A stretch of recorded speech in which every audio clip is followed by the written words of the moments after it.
Comme le mari est un peu modeste, il n'a pas le courage de dire à la femme que ton cabala même. N'est-ce pas? Et celui qui est un peu futé, il ne fait que commissionner la femme pour qu'elle aille un peu loin de lui le temps qu'il mange son repas. Parce qu'en réalité, l'odeur du cabas le met mal à l'aise. C'est normal qu'on porte un cabas ou bien une tenue relaxe pour faire la cuisine. Mais quand tu as fini de faire la cuisine, tu vas, tu te laves, tu te changes, tu mets une tenue séduisante. Parce que ce qu'on demande de ne pas exposer dehors, c'est pour lui. Même si ta robe a la fente jusqu'à la cuisse, c'est pour qu'il se prépare, après avoir mangé le repas du salon, d'aller manger le repas de la chambre. Si tu as fini de couvrir le corps, là, il va découvrir ça comment?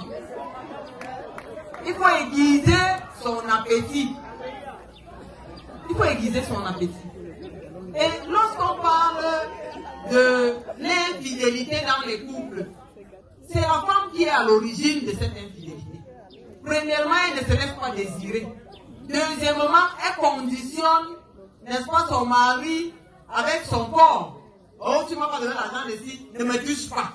Le rapport entre ton corps et l'argent, c'est quoi? Tu es en mariage, tu appartiens à ton mari. Les rapports sexuels constituent un devoir conjugal. Ce n'est pas une faveur. Donc chaque fois que Cédric veut ces choses, tu perds. Que vous ayez des problèmes ou pas, il n'y a pas de problème de ce côté-là. Tu libères. Et lorsque tu as dit monogamie, ça veut dire que tu t'engages à ce qu'il n'ait qu'une seule femme dans sa vie.